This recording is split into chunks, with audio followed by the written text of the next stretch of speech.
जय हिंद दोस्तों, आप सभी का स्वागत है।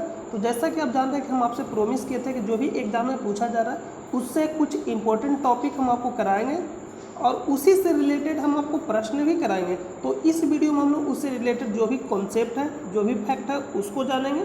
15 से 20 मिनट का ये वीडियो होगा और नेक्स्ट वाले वीडियो में इस थियोरी को एग्जाम में और क्वेश्चन बनाने में कैसे लागू करना, नेक्स्ट वाले वीडियो में हम लोग उसमें क्या करेंगे, प्रश्नों को सोल्व करेंगे। तो इस वीडियो में कंप्लीट हम लोग थ्योरी को जान लेंगे, जो भी तत्वों का वर्गीकरण से रिलेटेड है या जो भी प्रश्न पूछा जा रहा है एग्जाम में।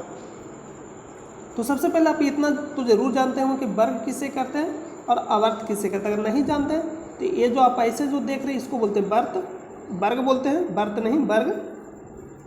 और जो खड़ा है इसको बोलते हैं समूह, या वर्ग बोलिए, समूह बोलिए।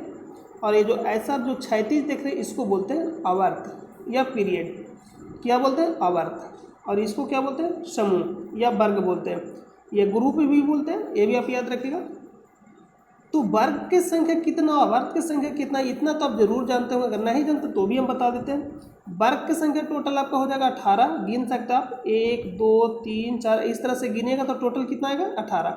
तो वर्ग की संख्या कितना हो जाएगा? 18। सारा कुछ नोट किया हुआ, आपको ध्यान से सुनना, बिल्कुल आपको ध्यान से देखते चलना है।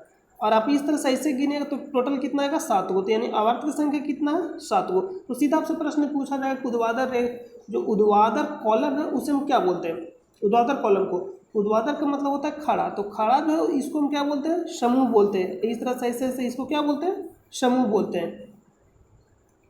और क्षैतिज रेखा को क्या बोलते हैं? क्षैतिज कॉलम को, ये जो क्षैतिज आपका हो जाएगा इसको बोलते हैं आवर्त। तो इतना आप समझ गए। आपको याद रखना वर्ग पहला, दूसरा, 17 नंबर और 18 नंबर।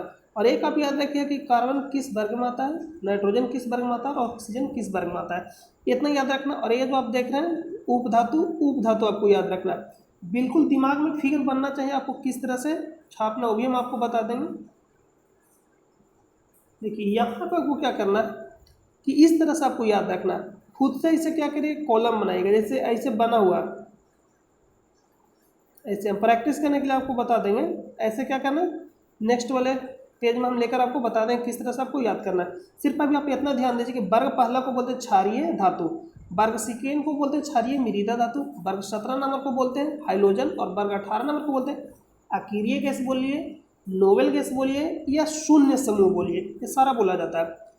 इसको हम लोग बोलते हैं 14 नंबर को कभी कभी कार्बन ग्रुप भी बोल देता है, यानी जो पहला है उसी के नाम पर रख देता है। और इसको नाइट्रोजन समूह भी बोल देगा और इसको ऑक्सीजन समूह भी। तो आप सीधा याद रखें कार्बन किस वर्ग में आता है? 14, नाइट्रोजन 15, ऑक्सीजन 16। तो आप इतना याद कर लीजिए। पहला क्या पूरा कन्फर्म याद रखना, जितना भी तत्व है और जितना उसका परमाणु संख्या सारा आप याद रखिए। इतना सही आपको सारा बन जाएगा। और लास्ट वाला का आपको याद रखना है। तो हम आपको बताएंगे पहला वर्ग को बोलते हैं क्षारीय धातु, सेकेंड वाला को बोलते हैं क्षारीय मृदा धातु और 17 नंबर को बोलते हैं हाइड्रोजन और 18 नंबर को बोलते हैं अकीरिय गैस। इतना याद हो गया होगा? जी सर, याद हो गया। ये जो आप देख रहे हैं इसको बोलते हैं डी ब्लॉक। तो डी ब्लॉक वाले में जितना भी ये जो तत्व है यहाँ से लेकर यहाँ तक जितना भी इसके अंदर तत्व, इसको बोलते हैं संक्रमण धातु। और इसको क्या बोलते हैं? संक्रमण धातु। और इसी से निकल कर आया है लेंथेनाइड और एक्टिनाइड, इसलिए हम बोलते हैं इसको अंतः संक्रमण तत्व। इसको बोलते हैं संक्रमण तत्व। और इसी से निकल कर आया इसलिए अंत, मतलब अंदर से निकल कर आया, उसके अंदर से, इसलिए हम इसको बोलते हैं अंतः संक्रमण तत्व। तो इतना याद हो गया? तो इतना आप जरूर याद रखिएगा। आपको प्रैक्टिस किस तरह से करना सारा यहाँ हम आपको बताएंगे। तो पहले आप इतना जानिए। नेक्स्ट हम लोग चलते हैं, ये सबसे ज़्यादा पूछा जा रहा है, ये जो सबसे ज़्यादा पूछा जा रहा है। तो इसको क्या करना, आपको सिर्फ ये याद रखना है, बाकी आपको कुछ भी नहीं याद रखना। सिर्फ क्या रखना है? ये याद रखना। बाकी आपको क्या करना, कुछ भी याद नहीं रखना।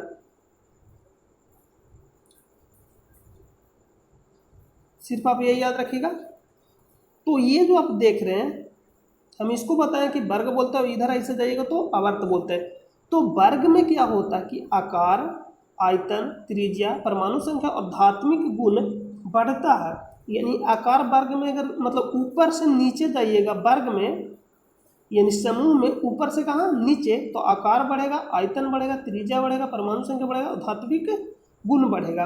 इतना आपको याद रखना। बाद बाकी सब उल्टा होता है।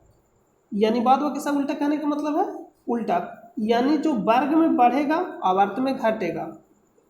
तो आप बताइए कि आकार है जो वर्ग में यानी ऊपर से नीचे जाने पे बढ़ता है, तो आवर्त में यानी इधर आपका हो गया बाएं से दाएं जाने में क्या होगा, तो कहिए सर घटेगा। उल्टा होगा, आयतन भी क्या होगा, घटेगा, त्रिज्या भी क्या होगा, घटेगा, परमाणु संख्या घटेगा, धात्विक गुण घटेगा। तो इसके उल्टा भी तो हम बोल सकते हैं कि अधात्विक गुण इधर क्या होगा, बढ़ेगा। इतना ही याद रखना आपको, ये जो यहाँ पर जी है सारा आपको याद रखना, इसके अलावा उल्टा याद रखना, इसके अलावा बाद बाकी उल्टा याद रखना। मतलब आकार इधर बढ़ेगा तो आवर्त में घटेगा, आयतन इधर बढ़ेगा तो आवर्त में घटेगा, त्रिज्या इधर बढ़ेगा वर्ग में तो आवर्त में घटेगा, परमाणु संख्या वर्ग में बढ़ेगा तो आवर्त में घटेगा।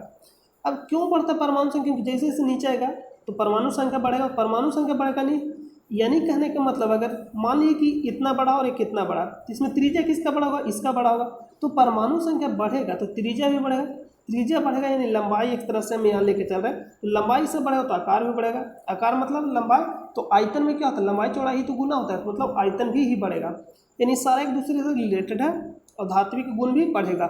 इतना आप याद रखिएगा, बाद बाकी सब घटेगा, यानी इसके अलावा जो भी नजर आएगा वो क्या होगा, घटेगा। आयनन विभव बाएं से दाएं जाने पर आवर्त में क्या होता है, बढ़ता है। लेकिन अगर इसी को बोल देगा कि आयनन विभव ऊपर से नीचे जाने में वर्ग में क्या होगा, घटेगा, हम क्या बोले, एक दूसरे के उल्टा, विद्युत ऋणात्मक ऊपर से नीचे जाने पे घटेगा, लेकिन वही बोल देगा आवर्त में बाएं से दाएं, बाएं से दाएं कहाँ, बाएं से दाएं मतलब इधर से ऐसे चलना, तो क्या होगा, बढ़ेगा, इलेक्ट्रॉन बंधुता बढ़ेगा। तो इतना आप याद कर लिए, तो जिसे याद हो गया, और इससे रिलेटेड हम आपको प्रश्न भी कराएंगे, तो वहाँ आपका कन्फ्यूजन दूर हो जाएगा कि किस तरह से प्रश्न को सोल्व करना है या अप्लाई करना है। यहाँ सिर्फ आपको इतना जानना है कि आकार, आयतन, त्रिज्या, परमाणु संख्या, धात्विक गुण वर्ग में ऊपर से नीचे जाने पे बढ़ता है और आवर्त में बाएं से दाएं जाने पे घटता है, मतलब उल्टा होता है। अगर लेकिन यही बोल देगा सर कि वर्ग में नीचे से ऊपर जाएंगे तो क्या होगा, घटेगा, हम क्या बोले कि ऊपर से नीचे आइएगा तो बढ़ेगा, लेकिन उल्टा जब भी बोलेगा तो घटेगा। वही अगर बोल देगा आवर्त में तो भी घटेगा, वही वर्ग में बोलेगा नीचे से ऊपर तो भी घटेगा। तो इतना आप ध्यान रखिएगा। लेकिन यहाँ पर कभी कभी अगर ज़्यादा डीप में पूछा जाए, मान लीजिए कि आकार का क्रम यहाँ पर हम कुछ लिख दिए, अगर बोल देगा कि एल और एल प्लस, तो इसमें से बड़ा कौन है, तो आपको मालूम है कि प्लस का मतलब होता है कि त्याग किया, प्लस चार्ज उसी पे होता है जो त्याग करता है, और माइनस का मतलब हुआ कि किसी से उधार लिया। अगर आप किसी से उधार लेते हैं तो ऋण होते हैं यानी माइनस में जाते हैं, तो आप किसी से उधार लिए यानी आपके पास ज़्यादा हो गया। अरे पैसा आपके पास 10 था, किसी से उधार ले लिए तो आपके पास ज़्यादा होगा। तो यहाँ वही हो रहा है कि अगर प्लस चार्ज है तो यानी दे रहा है, प्लस चार्ज कहने का मतलब क्या, दे रहा, माइनस चार्ज कहने का मतलब ले रहा। तो प्लस चार्ज कहने का मतलब दे रहा, माइनस चार्ज कहने का मतलब ले रहा, तो जाहिर सा बात है कि जो लेगा वहाँ बढ़ेगा, जहाँ देगा वहाँ घटेगा। यानी आप किसी को देते हैं तो आपके पास घटेगा, अगर आप किसी से लेते हैं तो आपके पास बढ़ेगा। तो आप बताइए कि एल्युमिनियम क्या है, बढ़ेगा, एल्युमिनियम पे प्लस चार्ज है यानी इससे भी ये छोटा हो जाएगा, क्योंकि दे रहा है निकाला, यहाँ और छोटा क्योंकि 2 को प्लस यानी 2 निकाला, तो यहाँ पे क्या था, छोटा। यही माइनस बात करें तो यहाँ 2 लिया यानी बड़ा, और 1 लिया तो यहाँ और बड़ा, और वो सबसे छोटा। तो इस तरह से आई होप कि आपको समझ में आ गया होगा। अब नेक्स्ट पॉइंट पे चलते हैं हम लोग। नेक्स्ट पॉइंट है यहाँ जो पूछा जा रहा है रिलेटेड डोवेरेनर। तो डोवेरेनर से प्रश्न पूछा जा रहा है, तो डोवेरेनर का मतलब डी मतलब क्या होता है, डी कितना पे है, 4 नंबर पे। अगर डी जो लेटर है कितना नंबर पे है, 4 नंबर पे, और इसी से रिलेटेड है 3 यानी 4 के पास ही है 3, तो जो जिसके पास है उसी से संबंधित है। यानी डोवेरेनर किससे संबंधित है, तिर्यक नियम से। डोवेरेनर किससे संबंधित है, तिर्यक नियम से। कब दिया था, 1829 में दिया था। ट्राइट नियम भी जिसको बोलते हैं, इसमें ये कहा गया है कि जो पहला तत्व है और दूसरा और तीसरा, यानी पहला तत्व, दूसरा तत्व और तीसरा तत्व, ये दोनों का योग का औसत दूसरे तत्व के क्या होगा, बराबर होगा। यानी दोनों का जब औसत आप निकालेगा तो दूसरे तत्व के क्या होगा, बराबर होगा। यानी कहने का मतलब है अगर आप औसत निकालते, जैसे मान लीजिए कि 2 है, 6 है, और यहाँ पे हमें काट दे रहे, तो इसका और इसका औसत निकालेगा तो यहाँ पे 5 लीजिए तो ही सोल्व होगा ये, मतलब ये अब आपको हम एग्जाम्पल लेके बता रहे हैं। तो 8 और 2 कितना होता है 10, औसत निकालिएगा 5 आएगा, तो यानी 5 के बराबर हो गया। तो यही कहा कि पहला तत्व और तीसरा तत्व का औसत दूसरे तत्व के क्या होगा, बराबर होगा। यानी पहला और तीसरे तत्व का औसत दूसरे तत्व के बराबर होगा। इसमें कुछ एग्जाम्पल है, तो सीधा आपसे प्रश्न पूछा जाए कि डोबेरेनर का कौन सा इनमें से एग्जाम्पल है, तो लिथियम, सोडियम और पोटेशियम, कैल्शियम, इसके यहाँ पे स्ट्रेंशियम है और एक बेरियम है, क्लोरीन, ब्रोमीन और आयोडीन। यहाँ पे कैल्शियम, स्ट्रोंशियम और बेरियम है। तो आप ये 3 एग्जाम्पल याद रखिए, यहीं से पूछा जाएगा, इससे बाहर नहीं पूछा जाएगा। डोबेरेनर ने प्लेटिनम उत्प्रेरक का पहली बार खोज किया था। डोबेरेनर ने प्लेटिनम उत्प्रेरक का पहली बार खोज किसने किया था, डोबेरेनर। कंप्लीट हो गया तिर्यक नियम, तो कंप्लीट हो गया सर। आप याद जरूर रखिए, मोस्ट इंपॉर्टेंट है। देखिए यहाँ से एक प्रश्न पूछा, न्यूलैंड से रिलेटेड प्रश्न जो पूछा जाएगा, तो न्यू का मतलब क्या था, देखिए कुछ न्यू मतलब नौ की तरह आपको कुछ, जब बोलिएगा न्यूलैंड तो नौ की तरह कुछ फीलिंग होगा। न्यू लैंड यानी नौ, तो नौ किसके करीब है, 8 के। तो न्यूलैंड ने कौन सा नियम दिया, अष्टक नियम। न्यूलैंड ने कौन सा नियम दिया, अष्टक नियम, ये जिसको ऑक्टेव रूल भी बोलते हैं। कब दिया था, 1863 में। पहला तत्व 8वें के समान है। जो पहला तत्व है किसके समान है, 8वें के समान है। अष्टक नियम ये कहता था कि जो पहला तत्व है 8वें के समान है। तो अगर हम आपको ये बोल देंगे कि दूसरा तत्व किसके समान होगा, तो कैसे निकालिएगा। तो यहाँ से आप ये देखिए कि पहला तत्व बोला कि 8वें के समान है, इसका कहने का मतलब है कि पहला तत्व में कितना जोड़ रहा है, 7 जोड़ रहा है, तो ही तो 8वें के समान होगा। तो आप ये बताइए कि अगर आपको बोला जाए कि दूसरा तत्व किसके समान होगा, तो आप भी 7 जोड़िए, तो किसके समान होगा, 9वें तत्व के समान होगा। तो ये ऑक्टेक रूल यही कहता था कि पहला तत्व 8वें तत्व के समान। तो पता कैसे चला कि पहला तत्व 8वें तत्व के समान, यानी कहने का मतलब एक में कितना जोड़ रहा है, 7। तो अगर आप किसी को समान करने के लिए बोलेगा कि तीसरा तत्व किसके समान, तो 8 जोड़िएगा तो कितना आएगा, 11, यानी 11वें तत्व के समान होगा। संगीत के साथ सुरों पर सजाया सारे गामा पाधा निशा पे, इसके समय ज्ञात तत्वों की संख्या कितना था, 56 था। पहला तत्व हाइड्रोजन था और अंतिम तत्व क्या था, थोरियम। हाइड्रोजन का परमाणु संख्या 1 होता है, थोरियम का परमाणु संख्या 90 होता है। इसका नियम कैल्शियम तक ही लागू होता था। जो ये नियम दिया था कहाँ तक लागू होता था, कैल्शियम तक ही लागू होता था। लेकिन प्रश्न पूछा जाएगा कि यह समाप्त कहाँ किया था। इसमें जो डोबेरेनर का जो जब खोज किया था उस समय इसका पहला तत्व कौन सा था, हाइड्रोजन, और अंतिम तत्व थोरियम। यह परमाणु संख्या भी कभी कभी दे देता है, या इसका संकेत दे देगा TH। लेकिन पूछा कि नियम कहाँ तक लागू होता था, तो कैल्शियम तक ही लागू होता था। इसने कोबाल्ट और निकेल को Fe से दूर रखा और हाइड्रोजन के साथ रखा।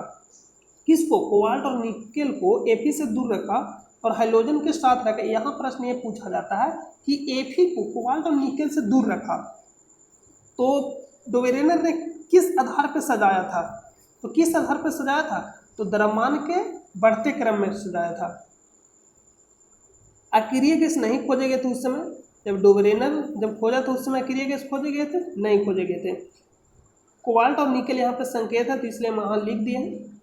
नेक्स्ट है,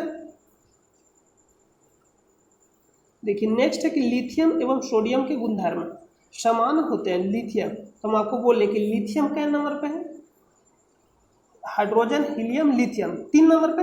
हम आपको जस्ट अभी बोले कि 3 में 7 जोड़िएगा तो कितना आएगा, यानी उस समय के खोज की बात करना, अभी नहीं, जो उस समय इसका जो था, देखिए इस टाइप से था इसका जो खोजा था तत्व। तो लिथियम सोडियम के समान और बेरिलियम मैग्नीशियम के समान। अगर आप कुछ नहीं याद रखते हैं तो ये 2 पॉइंट जरूर याद रखिए कि लिथियम है जो सोडियम के समान है और जो बेरिलियम है मैग्नीशियम के समान है। और ये पूछ लिया गया है, सारा पूछा गया, कंप्लीट पूछा गया। और कोबाल्ट और निकेल को किससे दूर रखा गया था, Fe से दूर रखा था, जबकि Fe से इसका गुण मिलता था, फिर भी कहाँ रखा गया, इससे दूर रखा गया। किसको, कोबाल्ट और निकेल को, किससे, Fe से दूर, और कहाँ रखा, हाइड्रोजन समूह में रखा। इतना आप याद रखिएगा। नेक्स्ट है कि मेंडलीव कब दिया था, 1869 में। तत्वों के गुणधर्मों को परमाणु द्रव्यमान के बढ़ते क्रम पर सजाया था। ज्ञात तत्व उस समय कितना थे, 63। जब मेंडलीव खोजा था तो उस समय ज्ञात तत्वों की संख्या कितना था, 63 था। आवर्त और वर्ग के बारे में बताया, किसने बताया था, मेंडलीव ने बताया। क्षैतिज कतार को क्या कहा, आवर्त कहा, और उदग्र यानी वर्टिकल कतार को क्या कहा, वर्ग यानी ग्रुप या समूह कहा। तो आप याद रखिए, इसको क्या बोला, आवर्त बोला, और इसको क्या बोला, समूह बोला। नेक्स्ट यहाँ पे नोट करके हम लिख में दिए हैं कि डोबेरेनर, न्यूलैंड और मेंडलीफ सभी परमाणु द्रव्यमान पर सजाए। तो ये प्रश्न पूछा गया है कि Fe को कोबाल्ट और निकल से दूर रखा गया, तो डोबेरेनर ने किस आधार पर सजाया था, इस टाइप से प्रश्न पूछा गया। पहली बार आवर्त सारणी का खोज किसने किया था, मेंडलीफ ने। तो हम आपको जस्ट बताया था कि पहली बार अगर पूछा जाए आवर्त सारणी का खोज किसने किया, मेंडलीफ ने। लेकिन प्रश्न पूछा जाएगा कि आधुनिक आवर्त सारणी जो हम लोग जो अभी वर्तमान में यूज करते हैं उसका खोज किसने किया था, तो मोसले ने खोजा था। कब खोजा था, 1913 में। आधुनिक आवर्त सारणी का खोज किसने किया था, मोसले ने किया था, 1913 में किया था। अकीरिय गैस की खोज कौन किया था, मेंडलीफ। अकीरिय गैस की खोज किसने किया था, मेंडलीफ। इसको हम इनर्ट गैस भी बोलते हैं। इसके आवर्त सारणी में स्कैंडियम, गैलियम और जर्मेनियम को बाद में शामिल किया गया। कब शामिल किया गया, बाद में शामिल किया गया। हाइड्रोजन को निश्चित स्थान नहीं दिया, कौन, तो मेंडलीफ। इसका यही था कि हाइड्रोजन को निश्चित स्थान नहीं दे सका। ये हाइड्रोजन को पहला वर्ग में भी रखा, पहला वर्ग में भी रखा और 17 नंबर वर्ग में भी रखा। कोबाल्ट को निकेल से पहले रखा। ये सारा पूछा जाता है कि कोबाल्ट को किससे पहले रखा, निकेल से पहले रखा। मैग्नीशियम को हाइड्रोजन वर्ग में रखा, मैग्नीशियम बोल दिया क्या, Mn है, मैग्नीज 25 होता है इसका परमाणु संख्या। किसके साथ रखा, हाइड्रोजन वर्ग के साथ रखा। यहाँ से जरूर पूछा जाएगा। सारा जितना मैं आपको टॉपिक दे रहा हूँ सारा पूछा गया ना, मोस्ट इंपॉर्टेंट टॉपिक, इसमें एक भी फालतू पॉइंट नहीं है। एक का बोरॉन स्कैंडियम, एक का एल्युमिनियम गैलियम, एक का सिलिकॉन जर्मेनियम। तो सीधा प्रश्न पूछा जाएगा, ये जो खाली स्थान छोड़ा था, एक का एल्युमिनियम की जगह किसको रखा गया, तो गैलियम को। एक का सिलिकॉन की जगह जर्मेनियम को, एक का बोरॉन की जगह स्कैंडियम को। ये सारा पूछा, आपस में एक दूसरे के समान है। नेक्स्ट है कि आधुनिक आवर्त सारणी 1913 में खोजा गया था। किसके द्वारा खोजा गया था, मोसले के द्वारा खोजा गया था। मोसले ने परमाणु संख्या के बढ़ते क्रम के आधार पर सजाया था। इस तरह से यहाँ पे दिया गया आवर्त कितने होते हैं, 7 और वर्ग 18। ये कौन बताया था, तो मोसले बताया था। लेकिन आवर्त और वर्ग का खोज कौन किया था, मेंडलीफ। और ये बताया कौन के आवर्त कितने होते हैं, 7 और वर्ग कितने होता है, 18। कौन बताया, मोसले। खोज किया था मेंडलीफ, बताया था कि 7 और 18 होते हैं, मोसले। यहाँ से जरूर पूछा जाता है कि वर्ग पहला में कितने तत्व, वर्ग बोल दिए क्या, आवर्त होता है। आवर्त पहला में 2, आवर्त दूसरा में 8, तीसरा में 8, चौथा में 18, पांचवा में 18, छठा में 32 और सातवां में 32 के साथ अपूर्ण यानी अधूरा। 32 तत्व नहीं है, 32 के साथ अधूरा, यानी 2, 8, 8, 18, 18, 32 और 32 के साथ अपूर्ण।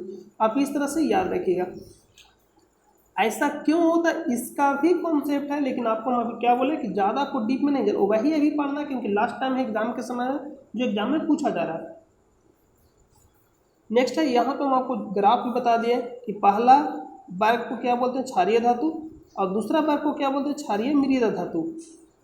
यहाँ वर्ग नंबर 14 को क्या बोलते हैं, कार्बन परिवार, और वर्ग नंबर 17 को हाइड्रोजन, और वर्ग 18 को अकीरिय गैस, इनर्ट या शून्य समूह भी बोला जाता है या नोबेल गैस बोला जाता है। मृदा धातु किसको बोला जाता है, लेंथेनाइट को बोला जाता है। मृदा धातु लेंथेनाइट कहाँ से कहाँ तक होता है, 58 से 71 तक, कुल 14 तत्व है। और एक्टेनाइट 90 से 103 तक, थोरियम से लेकर स्टार्ट होता है, 14 तत्व भी है। सिक्का धातु किसको बोला जाता है, तो कॉपर, चांदी और सोना को सिक्का धातु बोला जाता है। इसको किस वर्ग में रखा गया है, तो 13 नंबर वर्ग में रखा गया है। अभी आपको जस्ट हम बताएं पीछे। तो अब चलते हम लोग यहाँ जो और भी कुछ कॉन्सेप्ट है जो इम्पोर्टेंट है, ये आप जरूर याद रखिएगा। एक इसका तिर्यक नियम है, तो सीधा प्रश्न पूछा जाएगा, डोबेरेनर का तिर्यक नियम इनमें से कौन सा है, यहाँ से रिलेटेड प्रश्न पूछा जाता है। यहाँ से जो कुछ पॉइंट हम आपको 1-2 मिनट में और बता देते हैं, जो याद करने में आपको आसानी होगा। याद करने में क्या होगा, आसानी होगा। देखिए यहाँ पे शायद भूल के बताना कि आपको याद कैसे रखना, क्षारीय धातु। तो क्षारीय धातु लिखिएगा और क्षारीय मृदा धातु लिखिएगा। देखिए दोनों में बड़ा कौन है, तो बोलिएगा ये सर। तो हम इसको मान लेते कि ये बड़ा है और ये क्या छोटा है। तो आप बताइए कि एक छोटा होगा या 2, तो बोलिए सर 1। तो छोटा वाला को छोटा के साथ, बड़ा वाला को बड़ा के साथ, यानी वर्ग 1 में किसको रखा गया, क्षारीय धातु को, धाता नहीं, क्षारीय धातु को रखा गया वर्ग 1 में। और क्षारीय मृदा धातु किस में रखा है, वर्ग 2 में। यहाँ पे मृदा धातु सिर्फ लिख दिया क्या, यहाँ पे दुर्लभ कर लीजिएगा। देखिए यहाँ पे मिस्टेक हो गया, तो दुर्लभ कर लीजिएगा, इसको दुर्लभ मृदा धातु, यहाँ क्या कर लीजिएगा दुर्लभ, दुर्लभ मृदा धातु किसको बोलते हैं लेंथेनाइट को, लेंथेनाइट को। अब हम लोग यहाँ आते हैं कि इसको बोलते हैं यहाँ से यहाँ डी, यहाँ से यहाँ एस ब्लॉक, और ये आपका हो जाएगा यहाँ से यहाँ पी ब्लॉक, और ये जो आप देख रहे हैं एफ ब्लॉक। तो यहाँ से जो प्रश्न पूछा जाए कि जो संतामन है ये किस ब्लॉक में आता है, तो ये जो यहाँ जो संतामन देखे ये आता है डी ब्लॉक में, लेकिन अंठामन जैसे ही बोलेगा तो अंठामन आता है एफ ब्लॉक में। क्यों? क्योंकि अंठामन से स्टार्ट है लेंथेनाइट कहाँ तक 71 तक। तो संतामन पूछेगा तो डी ब्लॉक, अंठामन पूछेगा तो लेंथेनाइट, मतलब लेंथेनाइट में आता है तो किस समूह में हो जाएगा एफ ब्लॉक में। यहाँ से कन्फ्यूजन करता है। उसी तरह से 90 पूछेगा तो किस ब्लॉक में आएगा एफ ब्लॉक में, लेकिन यही 89 बोलेगा तो किस ब्लॉक में आएगा यहाँ तो डी ब्लॉक में आएगा। अब पहला वर्ग जरूर याद रखिएगा, हे ली ना करो रब से फरियाद, इस तरह से बहुत याद रखें, बेटा मांगे कर सर्वत राम को दो, इस तरह से आप याद रखिएगा। कुछ भी करके आप जरूर याद रखें कि helium, lithium, sodium, potassium, rubidium, यहाँ पे देखिए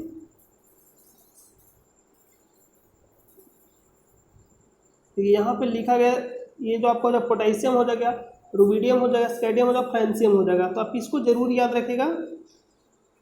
यहाँ से आपको पूछा जाता है बेटा मांगे कार सर्वत राम को दो, इस तरह से आप याद रखिएगा। सीधा आपसे पूछा जाएगा कि कौन क्षारीय धातु है, कौन क्षारीय मृदा धातु है। हम आपको बता दिए कि पहला को बोलते हैं क्षारीय धातु, दूसरा को बोलते हैं क्षारीय मृदा धातु, और ये जो 17 नंबर 18 नंबर ये सारा बता दिए। और एक जो यहाँ पर जो आपको याद रखनी इसको बोलते हैं, इसको क्या बोलते हैं सिक्का धातु।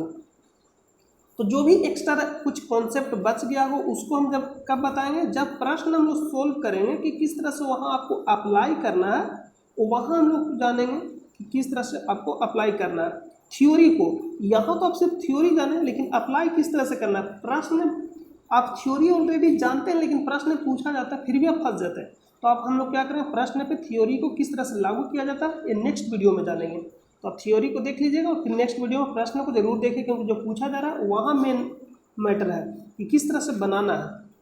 ये भी आप याद रखें, boron, silicon, germanium, arsenic, antimony, tellurium और प्लोनियम, ये आप जरूर याद रखिएगा। नहीं इसको इस तरह से याद रखना, ऐसे आपको घर बनाकर ही याद रखना, मतलब इस तरह से जब हम प्रश्न सोल्व करेंगे तो वहाँ हम आपको बताएंगे इस तरह से। इस तरह से फायदा क्या होगा कि यहाँ देखिए ध्यान से देखिए, एक वर्ग पहला हो जाएगा या दूसरा, तो कभी कभी पूछ लेता है कि वर्ग दूसरा में, तीसरा में, चौथा में, पांचवा में कितने उपधातु हैं। तो ये आपको क्या करना है सीरियल में याद रखना, यानी दिमाग में आपको फिगर बना लेना है, ये फिगर को दिमाग में बना लेना है। इसको हम बोलते हैं टेढ़ी मेढ़ी रेखा। तो टेढ़ी मेढ़ी रेखा किसको अलग करता है, धातु को अधातु से अलग करती है। टेढ़ी मेढ़ी रेखा किसको अलग करता है, धातु को अधातु से अलग करती है। तो आई होप कि आपको सारा समझ में आ गया होगा। कुछ भी अगर छूट गया हो कुछ की पॉइंट, उसको हम लोग नेक्स्ट वीडियो में जहाँ प्रश्न सोल्व करेंगे उसमें सारा कंप्लीट कर लेंगे। जब प्रश्न सोल्व करेंगे उसी में थ्योरी को भी ऐड करते चलेंगे जो एक्स्ट्रा थ्योरी बच गया। तो मिलते हैं नेक्स्ट वीडियो में, तब तक के लिए अपना ख्याल रखिए। जय हिंद, जय भारत।